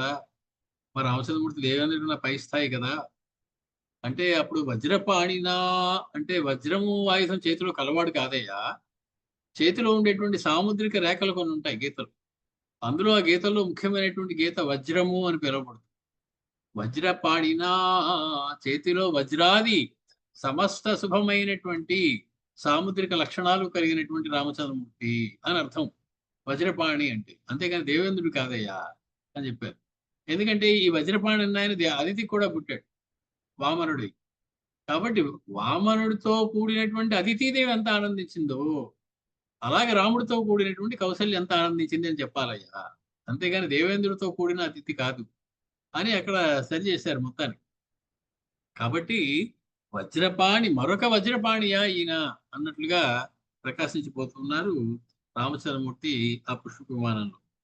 తతో విమానాగ్రగతం భరతో భ్రాతరం తదా వందే ప్రణతో రామం మేరుస్థమివ భాస్కరం. ఏదో పౌరికి చెప్తే గాని మనసుకి సంతృప్తి కలగదు మహర్షికి. రామచంద్రమూర్తి ఎలా ఉన్నారు? మేరుస్థమివ భాస్కరం. మేరు పర్వతం నుంచి అప్పుడే ఉదయిస్తూ ఉన్నటువంటి సూర్యుడిలా వెలిగిపోతున్నటువంటి రామచంద్రమూర్తికి భరతుడు నమస్కరించాడయ్యా. మేరు పర్వతం మీదంటే ఎత్తుగా ఉంది ఆ పుష్పక విమానం, దానిలో వెలిగిపోతూ ఉన్నారు రామచంద్రమూర్తి. మేరు పర్వతంలా ఉంది పుష్పకం, దానిలో ఉన్నటువంటి రామచంద్రమూర్తి మేరు పర్వతం నుంచి పైకి వస్తున్నటువంటి భాస్కరుడిలా ఉన్నాడు. సూర్యవంశంలో పుట్టినటువంటి రాముడు సూర్యుడిలా ఉండడంలో ఆశ్చర్యం ఏమీ లేదు. కాబట్టి మేరుస్థమివ భాస్కరం రామం వవందే ప్రణత. ప్రణత ప్రకృష్టంగా నతి చేసిన వాడై, బాగా వంగిన వాడై, శిరస్సు వంచి నమస్కరిస్తున్న వాడై, విమానాగ్రగతం భ్రాతరం రామం భరత తదా వవందే ప్రణత. వంగి వవందే నమస్కరించాడు భరతుడు రామచంద్రమూర్తికి, ఆ పుష్పకంలో ఉన్న రామచంద్ర. తతో రామాభ్యనుజ్ఞాతం తద్విమానమనుత్తమం హంసయుక్తం మహావేగం నిపపాత మహీతలే. మొత్తానికి రాముని యొక్క సంకల్పం మేరకు, రాముని యొక్క అనుజ్ఞ మేరకు ఆ ఆ మిక్కిలి ఉత్తమమైనటువంటి హంసల చేత, హంసల యొక్క ప్రతిమలతో కూడినటువంటి మిక్కిలి వేగంగా వెళ్ళేటువంటి తద్విమానం, ఆ విమానం, ఆ పుష్పకం రామ అభ్యనుజ్ఞాతం రాముడి చేత నమస్కరించబడి మహీతలే నిపపాత భూమి మీద ఆగింది, నిలబడింది. మరి ఇందాక భరతుడు వెళ్ళాడు, స్వాగతం చెప్పాడు, నమస్కరించాడు అన్నారు కదండి. అంటే భరతుడు ఆగలేకపోయాడు. ఇంకా అది భూమి మీద దిగ్గుండానే ఒక ఎగిరి దాని మీద ఎక్కేసి ఆయన రామచంద్రమూర్తి పాదాలకు నమస్కారం పెట్టేసుకున్నాడు అనుకోవాలి. ఎందుకంటే ఈ నేల మీదకి దిగింది అనమాట. ఇప్పుడు చెప్తున్నారు, భరతుడు వెళ్ళాడు, నమస్కరించాడు, మేరుస్థమేవ భాస్కరం అనేటువంటి ఆయనకి నమస్కరించాడు అని చెప్పి, ఇప్పుడు రామచంద్రమూర్తి అనుజ్ఞతోటి నేల మీదకి దిగింది ఈ విమానము అని చెప్తూ ఉన్నారు. అంటే భరతుని యొక్క ఆతృతకి అది ఒక ఉపలక్షణంగా మనం తీసుకోవాలి. ఎంత ఆతృతతో ఉన్నాడంటే పూర్తిగా దిక్కుండానే, ఇంకా పూర్తిగా నేల మీద ఆడకుండానే భరతుడు దాని మీద ఎక్కేసి ఆయనకి నమస్కారం పెట్టేసాడు అనుకోవాల్సి ఉంటుంది మనం. అది భరతుని యొక్క ఆర్తిని తెలియజేస్తుంది. మొత్తానికి అది రామచంద్రమూర్తి యొక్క అనుజ్ఞతోటి నేల మీద కొట్టి స్థిరంగా కదలకుండా ఆగి ఉన్నది ఆ పుష్ప విమానం. ఆరోపితో విమానం తత్ భరతః సత్య విక్రమః రామమాసాద్యముదితః పునరేవాభ్యవాదయత్. రామచంద్రమూర్తి చేత ఆరోపిత, చెయ్యి పట్టుకుని రామచంద్రమూర్తి మెట్లు ఎక్కించాట భరతుడు. ఆ విమానంలోకి రామచంద్రమూర్తి చేయి పట్టుకుని ఎక్కించాడు. ఆరోపిత విమానం, ఆరోపిత అంటే ఎక్కించబడినటువంటి, ఎక్కించబడింది అంటే భరతుడు తనంతట తాను ఎక్కలేడా? ఆ ఉత్సాహం ఉద్వేగంతో అడుగు పట్టడం లేదు, మనసు స్థిమితంగా లేదు, ఏం చేస్తున్నాడో తెలియటం లేదు. రామచంద్రమూర్తి చేయి పట్టుకుని నెమ్మదిగా మెట్లు ఎక్కించుకుని తన దాకా తెచ్చుకున్నారు. సత్య విక్రమ భరత, రాముడు సత్య పరాక్రముడు, భరతుడు సత్య విక్రముడు. తాను ఇచ్చిన మాట మీద నిలబడి 14 సంవత్సరాలు కూడా నీతాహారంతో, అధశ్చర్యతోటి, సమస్తమైన భోగాల్ని విడిచిపెట్టి రాముని ఆజ్ఞగా ఆ పాదులకి సమస్తమైన విషయాలు నివేదిస్తూ రాజ్యపాలన చేశారు. తను కేవలము ఒక పనిముట్టిని మాత్రమే అనుకున్నారు తప్ప నేను రాజ్యం చేస్తున్నానని ఏనాడు ఆయన అనుకోలేదు. పాదుకలు ఎంతో, ఈయన అంతే. వాటికి ప్రాణం లేదు, ఈయనకి ప్రాణం లేదు. స్వతంత్రంగా రామచంద్రమూర్తి ఇచ్చినటువంటి తేజస్సు తప్ప మరొకటి లేదు అనుకునేటువంటి భరతుడు. కాబట్టి ఆయన సత్య విక్రముడు. రామమాసాద్యముదిత, రామచంద్రమూర్తి దగ్గరికి చేరాడు. మళ్ళీ మరొకసారి నమస్కారం పెట్టారు భరతుడు. తం సముత్థాప్య, దండంలో పాదాల మీద పడిపోయారు అంతే ఒక్కసారి. 2 భుజాలు పట్టుకుని రామచంద్రమూర్తి సముత్థాప్య పైకెత్తి నిలబెట్టారు భరతుణ్ణి. కాకుత్స్థః శిరస్యాక్షిపథం గతం అంకే భరతమారోప్య ముదితః పరిషస్వజే. ఒకసారి చిరాయ అక్షిపథం గతం, తన కంటి చూపు యొక్క మార్గంలోకి చాలా కాలం తర్వాత వచ్చినటువంటి రామచంద్రమూర్తి ఆయన. అంటే ఎన్నో చూశాడు ఇన్నాళ్ళు, ఎన్నో పరిశీలించాడు ఈ 14 సంవత్సరాల్లో. రామచంద్రమూర్తి మాత్రం ఆయన దారిలో కనపడలే, ఆయన కంటి మార్గంలోకి రాలే. అంటే రామచంద్రమూర్తి కంటికి విషయం అయ్యాడు. తన అక్షికి విషయమయ్యాడు. కంటి చూపునికి రాముడిని కళ్ళతో చూడడానికి నోచుకున్నాడు ఇన్నాళ్ళకి. అటువంటి భరతుడు భరతుణ్ణి లేవదీసి రామచంద్రమూర్తి అంకే తన తొడ మీద కూర్చోబెట్టుకున్నారట దగ్గరగా. ఆనందంతో భరతుణ్ణి దగ్గరగా ఆలింగనం చేసుకున్నారు రామచంద్ర. తతో లక్ష్మణమాసాద్య వైదేహించ పరంతపః అధ అభ్యవాదయత్ ప్రీతః భరతో నామ చ బ్రవీత్. భరతుడు శత్రు సంహారకుడైనటువంటి భరతుడు మిక్కిలి సంతోషంతో అటు పిమ్మట లక్ష్మణస్వామిని వదిన గారి అయినటువంటి సీతమ్మను కూడా వారి దగ్గరికి వెళ్ళి వారిని అభ్యవాదయన్ నమస్కారం చేశారు. ఎలాగా? నామ చ అబ్రవీత్. నామ ఈ కుడి చెవి మీద చేయి పెట్టుకుని తన యొక్క పేరు చెప్పుకుని, తన గోత్రం చెప్పుకుని, తన యొక్క వేదం ఏమిటో చెప్పుకుని అహంభో అభివాదయే అని చెప్పి నమస్కారం పెట్టడం ధర్మం. అది పద్ధతి. మనకి అయోధ్యకాండలో రామచంద్రమూర్తి అలా చేసేవారు అని చెప్పారు. ఎప్పుడు దశరథ మహారాజు కనపడినా ప్రతిరోజు చూసే ఆయనే నామ సంశ్రావయన్ రామో వవందే చరణౌ పితుః. తండ్రి గారి 2 చరణములు కూడా గాఢంగా పట్టుకుని సాక్షాంగ నమస్కారం చేసేవారు రామచంద్రమూర్తి ప్రతిరోజు. నామ సంశ్రావయన్ గోబ్రాహ్మణేభ్య శుభం భవతు అని చెప్పుకుంటూ తన యొక్క గోత్రనామాలు చెప్పుకుంటూ నమస్కారం చేయడం అనేది పద్ధతి. ఆ రకంగా భరతుడు లక్ష్మణుడికి అభివాదం చేశారు, సీతమ్మకి నమస్కారం చేశారు. మొత్తానికి తన పేరు చెప్పి సుగ్రీవం కైకయీ పుత్రో జాంబవంతం అధాంగజం అంగదం మైందం చ ద్వివిధం నీలం వృషభం పరిషస్వజే. ఒక్కొక్క దగ్గరికి వెళ్ళి ఆనందంతో ఆలింగనం చేసుకుంటూ ఉన్నాడు భరతుడు. సుగ్రీవుణ్ణి, జాంబవంతుణ్ణి, అంగదుణ్ణి, మైందుణ్ణి, ద్వివిధుణ్ణి, నీలుణ్ణి, వృషభుణ్ణి ఒక్కొక్కరిని దగ్గరికి వెళ్ళి నేను ఫలానా రామచంద్రమూర్తి గారి తమ్ముడండి, నేను భరతుడు అంటాను అని చెప్పి వాళ్ళందరి దగ్గరికి వెళ్ళి ఆలింగనం చేసుకుంటూ ఉన్నాడు భరతుడు. ఇంకా అయిపోలా. సుషేణంచ సుషేణుణ్ణి, నలం చైవ నలుణ్ణి, గవాక్షం గంధమాదనం, శరభం పనసం చైవ పరితః పరిషస్వజే. అక్కడున్న ప్రతి వాళ్ళకి సమానమైన గౌరవం ఇస్తూ అక్కడ ఉన్నటువంటి సుషేనుడు, నలుడు, గవాక్షుడు, గంధమాదనుడు, శరభుడు, పనసుడు వీళ్ళందరినీ కూడా పరిచయం చేసుకుని వాళ్ళందరినీ కూడా ఆలింగనం చేసుకుంటూ ఉన్నాడు భరతుడు. తే కృత్వా మానుషం రూపం వానరాహ కామరూపిణః. ఒక కోతిలో ఉన్నవాడిని ఎలాగా వెళ్ళి భరతుడు ఆలింగనం చేసుకున్నాడండి, కోతికి అంతటి మర్యాద ఇవ్వడం ఏమిటండి అనే ఆలోచించక్కర్లా మనం. వాళ్ళందరూ కామరూపులు.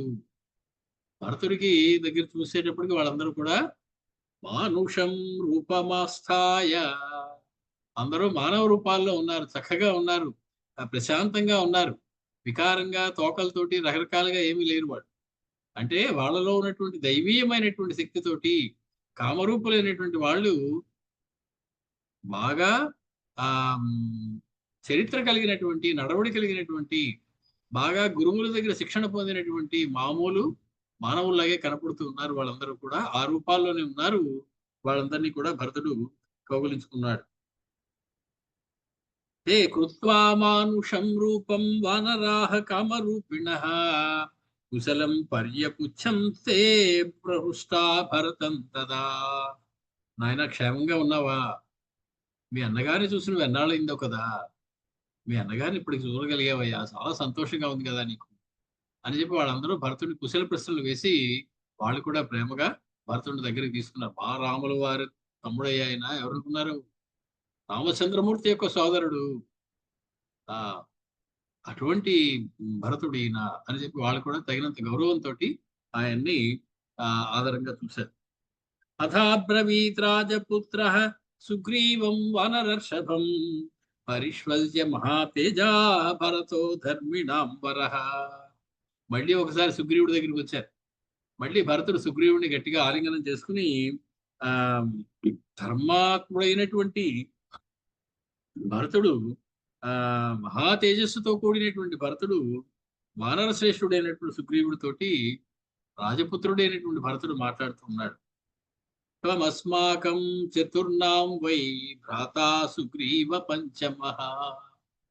ఏమి మాట చెప్పారు ఆనాడు. చెప్తే రామచంద్రమూర్తి చెప్పాలి, లేకపోతే ఆయన సోదరుడు భరతుడు చెప్పాలి. మేము నలుగురు సోదరులం అయ్యా ఇన్నాళ్ళు, నీతో కలిపి 5గురు సోదరులం అయ్యామయ్యా సుగ్రీవ. అంటే రామచంద్రమూర్తి సుగ్రీవుడికి ఇచ్చినటువంటి స్థానం ఏమిటి అంటే, భక్తులకి రామచంద్రమూర్తి ఇచ్చేటువంటి స్థానం ఏమిటో అర్థమవుతుంది. తన పరివారంలో కలిపేసుకుంటాడు భక్తుడైనటువంటి. నువ్వు నీతో కలిసి మనం 5గురం అయ్యా అంటే, మేము నలుగురం, నువ్వు కూడా మాలో ఒకటివి, మొత్తం మనం 5గురు అన్నదమ్ములం అయ్యా అని చెప్తూ ఉన్నాడు భరతుడు సుగ్రీవుడితో. త్వం అస్మాకం చతుర్నాం వై భ్రాత, మా నలుగురికి కూడా నువ్వు సోదరుడు, పంచమః 5వ సోదరుడు నువ్వు. సౌహార్దాత్ జాయతే మిత్రం అపకారోరి లక్షణం.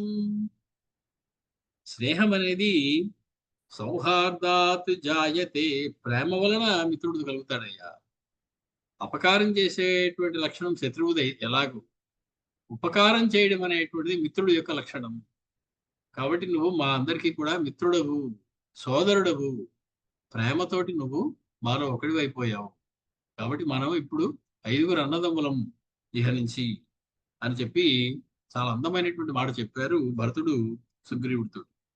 విభీషణంచ భరతః శాంతవాక్యం అబ్రవీత్, దిశ్యా త్వయా సహాయేన కృతం కర్మ సుదుష్కరం. ఆహాహా, రాక్షసరాజా విభీషణ, ఎంత పని చేసావయ్యా, ఎంత సహాయం చేసావయ్యా మా అన్నగారు. నీ సహాయం వల్ల మా అన్నగారు అంతటి దుష్కరమైనటువంటి కర్మను చేశారు. నువ్వు సామాన్యుడు కాదు సుమా, నువ్వు కూడా మాలో ఒకటిది. ఇదివరకు మనం 2-3 సార్లు చెప్పుకున్నాం ఒక అందమైన కథ. విభీషణుడు శరణాగతి చేసినప్పుడు రామచంద్రమూర్తి చెప్పారు. వాల్మీకిలో లేదు కానీ ఒక అందమైన ఐతిహ్యం. విభీషణ, నేను లంక దాకా ఎందుకు వచ్చానో తెలుసయ్యా అన్న. ఏముంది, రావణాసురుడు చంపడానికి, సీతమ్మను తీసుకెళ్ళడానికి? కాదయ్యా, మా నాన్నగారు 2 సంవత్సరాల పాటు అశ్వమేధ యాగం, సంవత్సర కాలం పాటు పుత్రకామేష్టి చేసి 3 సంవత్సరాలంత కష్టపడితే లింగులు ఇటుకమంటూ 4గురే పుట్టారు ఏమిట్రా నాకు అని అడిగారు నన్ను. ఏం పర్వాలేదు నాన్నగారు, మీకు ఇంకా కుమారులు నేను తెస్తాను అని చెప్పి గుహుణ్ణి స్నేహితుడిని చేశావు, 5గురం అయ్యాం. సుగ్రీవుణ్ణి మా సోదరుణ్ణి చేసుకున్నాను, 6గురం అయ్యాం. మా నాన్నగారికి ఇంకా సంతృప్తి కలగల. 7గురైనా పిల్లలు లేకుండా ఏమిటిరా అనుకున్నారు.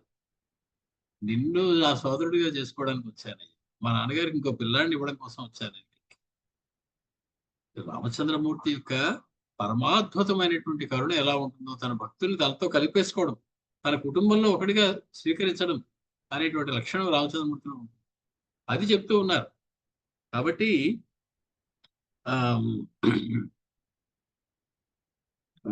భరతుడు కూడా అదే మాట చెప్తూ ఉన్నాడు. విభీషణుడికి అభివాదాలు తెలియజేశారు. శత్రుఘ్నశ్చ తదా రామం అభివాద్య సలక్ష్మణం. వెనకాల శత్రుఘ్నుడు కూడా పుష్పం ఎక్కాడు. రామచంద్రమూర్తికి నమస్కారం చేశారు, లక్ష్మణ స్వామికి నమస్కారం చేశాడు. సీతాయాశ్చరణౌ వీరో వినయాదభ్యవాదయత్. తల్లితో సమానమైనటువంటి వదినైనటువంటి సీతమ్మ గారికి పాద నమస్కారాలు చేసి చేతులు కట్టుకుని నమస్కరించి నిలబడ్డాడు శత్రుఘ్నుడు. రామః మాతరమాసాద్య వివర్ణాం శోకకర్షితాం జగ్రాహ ప్రణతః పాదౌ మనోమాతుః ప్రహర్షయన్. రామచంద్రమూర్తి గబగబా వచ్చి తన తల్లులు ముగ్గురికి కూడా పాద నమస్కారాలు చేశారు. వాళ్ళందరూ కూడా వివర్ణాం శోకకర్షితాం, వారందరూ కూడా శోకంతో కృషించి పోయి ఉన్నటువంటి తల్లి దగ్గరికి వెళ్ళి, ముందుగా అందరి తల్లుడు అలా ముందు మాతరం ఆసాద్య, తన తల్లి అయినటువంటి కౌశల్య దగ్గరికి వెళ్ళి, ఆవిడ వివర్ణంగా ఉన్నది, ముఖం పాలిపోయి ఉన్నది, తిండి తిప్పలు లేక కృషించిపోయి ఉన్నది, శోకంతో ఉన్నది, ఎన్నాళ్ళు పుత్రుడు కనపడకపోయేటప్పటికీ అటువంటి ఆవిడని ప్రణతః పాదౌ మనో మాతు ప్రహర్షయన్, ఆవిడ మనసుకు సంతోషం కలిగేలాగా ఆవిడకి పాదాలకు నమస్కారం చేశారు. ముందుగా కౌశల్యకి, అభివాద్య సుమిత్రాంచ, సుమిత్రకి ఇలాగే నమస్కారం చేశారు. కైకేయించ యశస్విని, కౌశల్యకి సుమిత్రకి లేనటువంటి ఒక విశేషణం కైకమ్మకు పెట్టారు. యశస్వనీం కైకేయీం, బాగా యశస్సు కలిగినటువంటి కైకేయి. ఏమిటి ఆవిడకున్నటువంటి యశస్సు? రామచంద్రమూర్తిని అడవులకి పంపి తాపస మండలాన్ని రక్షించి దుష్ట శిక్షణ చేయించినటువంటి మహా ఇల్లాలు ఎవరయ్యా అంటే కైకేయి పేరే చెప్తారు. కాబట్టి రామచంద్రమూర్తికి అంత యశస్సు ఎలా వచ్చింది? దానికి కారణమైనది ఎవరు? కౌశల్య కన్నా సుమిత్ర కన్నా కూడా కైకేయికే ఎక్కువ పాత్ర ఉంది దాంట్లో. కాబట్టి అటువంటి కీర్తిని సంపాదించినటువంటి, రామచంద్రమూర్తికి కీర్తిని కట్టబెట్టడం అనేటువంటి కీర్తిని సంపాదించినటువంటి కైకమ్మ. కైకేయించ యశస్విని, అటువంటి మహా యశస్సు కలిగినటువంటి కైకేయికి నమస్కారం చేశారు. స మాతృశ్చ తతసర్వాః పురోహితముపాగమత్, అలాగా తల్లులకి ముగ్గురికి నమస్కారం చేసినటువంటి రామచంద్రమూర్తి పురోహితుడిని పురోహితుల దగ్గరికి వెళ్ళారు. ఆ అక్కడ వారందరికీ కూడా కుల పురోహితులైనటువంటి మంత్రులైనటువంటి వాళ్ళందరికీ కూడా నమస్కారాలు చేశారు రామచంద్రమూర్తి. పురోహితుడు అంటే ఏమంటున్నాడు? వశిష్ఠుడు అని అర్థం. ఆయనే కుల పురోహితుడు వాళ్ళకి. కాబట్టి వశిష్ఠ మహర్షికి రామచంద్రమూర్తి నమస్కారం చేశారు. స్వాగతంతే మహాబాహో కౌసల్యానందవర్ధన ఇది ప్రాంజలయ సర్వే నాగరాహ రామమబ్రువన్. వాళ్ళందరూ కూడా రామచంద్రమూర్తికి స్వాగతం, శుభ స్వాగతం అంటూ జయ జయధ్వానాలు చేస్తున్నారు. ఓ మహాబాహువా, ఓ కౌసల్యానందవర్ధన రామచంద్ర, నీకు స్వాగతమయ్యా అని చెప్పి రెండు చేతులు జోడించి అక్కడ ఉన్నటువంటి నాగరాహ ప్రజలందరూ, పౌరులందరూ కూడా రామచంద్రమూర్తికి జయ జయధ్వానాలు పలుకుతున్నారు. తాని అంజలి సహస్రాణి ప్రగృహీతాని నాగరైః వ్యాకోశానీవ పద్మాని దదర్శ భరతాగ్రజః. భరతాగ్రజుడైనటువంటి రామచంద్రమూర్తి వారందరి దగ్గరికి వెళ్ళి వాళ్ళందరూ ఇలా పెట్టి కూర్చున్నారు. ఇది అంజలి ముద్ర, ముడుచుకున్నటువంటి పద్మాల్లో ఉన్నాయట. వాళ్ళందరి దగ్గరికి వెళ్ళాక వ్యాకోశానీవ పద్మాని, ఇలా నమస్కారాలు పెట్టుకుని ఉన్నారు. రామచంద్రమూర్తి దగ్గరికి వెళ్ళేటప్పుడు వాళ్ళు ఇలా పెట్టి ఉన్నారు. రామచంద్రమూర్తి దగ్గరికి వెళ్ళగానే పద్మాలన్నీ విచ్చుకున్నాయా అన్నట్లుగా, సూర్యవంశం వాడు కదా, దగ్గరికి రాగానే పద్మం విచ్చుకోవాలి. ఈ అంజలి పద్మాలన్నీ కూడా విచ్చుకుంటున్నాయి. అలాగా వ్యాకోశానీవ పద్మాని, ఆ వేల కొద్దీ దోషుళ్ళు వికసించినటువంటి పద్మాల రామచంద్రమూర్తిని స్వాగతం పలుకుతూ ఉన్నాయి. అది చూస్తూ ఉన్నారు రామచంద్రమూర్తి. మనకి ఇక్కడ కొన్ని చిన్న అందమైనటువంటి మరికొన్ని రామాయణం ఇప్పుడు ఏదైనా చూసినట్లయితే ఇంకా రకరకాలుగా వర్ణించారు రామచంద్రమూర్తిని. ఆ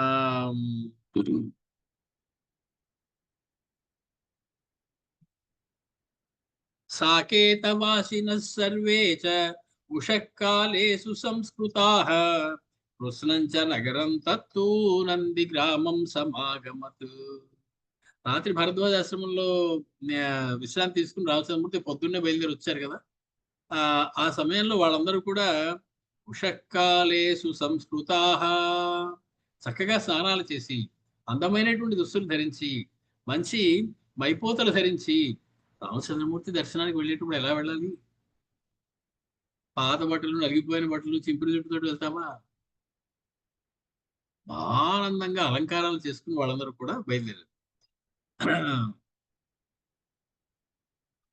తతస్తు శిబికారూఢాః నిర్యయూ రాజయోషితః, ఆ రాజయోషితాః, ఆ రాజమాతలు ముగ్గురు కూడా శిబికల మీద వచ్చారు, పల్లకీల మీద వచ్చారు.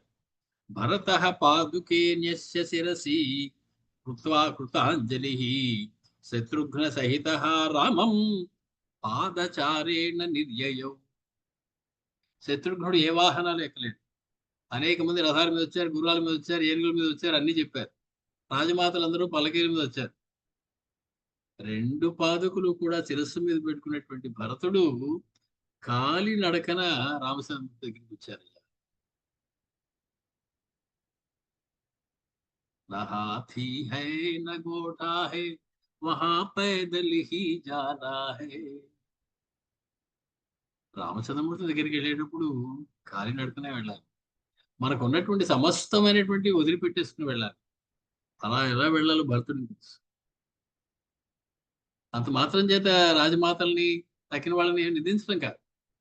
భరతుడి యొక్క మానసిక స్థితికి అర్థం పడుతుంది ఆయన వెళ్ళిన పద్ధతి.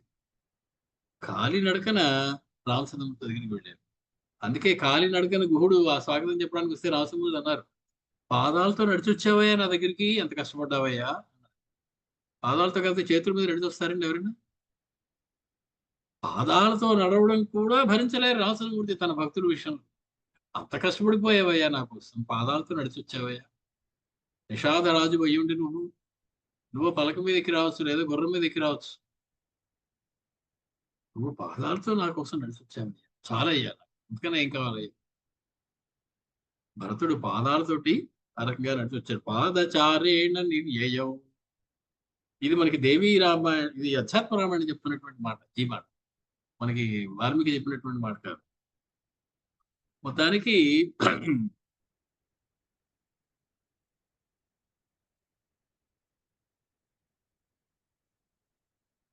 వీళ్ళందరూ చేతులు పెట్టి అంజలి ముద్రలో ఉన్నారనుకున్నాం కదా. ఇక్కడ ఒక అద్భుతమైనటువంటి మాట చెప్తుంది ఆనంద రామాయణం. ఏమిటది? రామోపి ఆలింగ్య భరతం కృత్వా రూపాణ్యనేకశః ఏకకాలే జనాన్ సర్వాన్ పృథక్ సపరిషస్వజే. ఆనాడు రాసక్రీడలో కృష్ణుడు, ఒకే కృష్ణుడు అన్ని కోట్ల మంది గోపికలకు ఒక్కొక్కడు ఒక్కొక్క కృష్ణుడు అయినట్టు, ఇలా చేతులెత్తి పెట్టినటువంటి నాగరికులు ఆ ప్రజలందరి దగ్గరికి రామచంద్రమూర్తి ఒక్కొక్కళ్ళకి ఒక్కొక్క రాముడు అయిపోయాడు. ప్రతి వాళ్ళ దగ్గరికి వచ్చి వాళ్ళ చేతులు పట్టుకుని వాళ్ళని ఆ కుశల ప్రశ్నలు వేశారు. అంటే ఎంతమంది రామచంద్రులు తయారయ్యారో అక్కడ, ఎంతమంది పౌరులు ఉన్నారో అంతమంది రామచంద్రమూర్తులు వచ్చారు.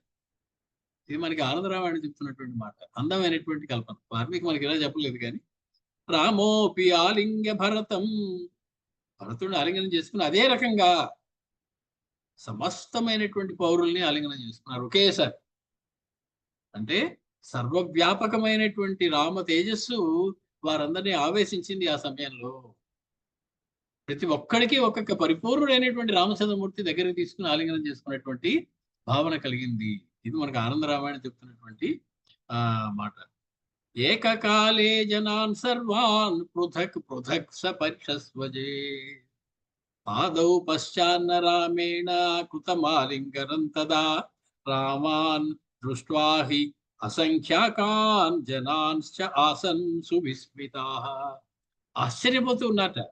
తన రామచంద్రమూర్తి ఆలింగనం చేస్తున్నాడు, పక్క నుంచి చూస్తుంటే ఎదుటివాడిని కూడా ఇంకో రామచంద్రమూర్తి ఆలింగనం చేసుకుంటూ ఉన్నాడు. అసంఖ్యాకమైనటువంటి సంఖ్యలో రామచంద్రులు అక్కడ ప్రత్యక్షమయ్యారా అన్నట్లుగా ఉన్నదట. అంటే రామ భాగవతం ఇది, ఆ రామరాసలీల ఇది ఒక రకంగా చెప్పాలండి. ఎందుకని అక్కడ ఉన్నటువంటి ఆ మునులు నాగరికులు వీళ్ళందరూ కూడా తర్వాత జన్మలో గోపికలుగా పుడతారు రాముడి కోసం.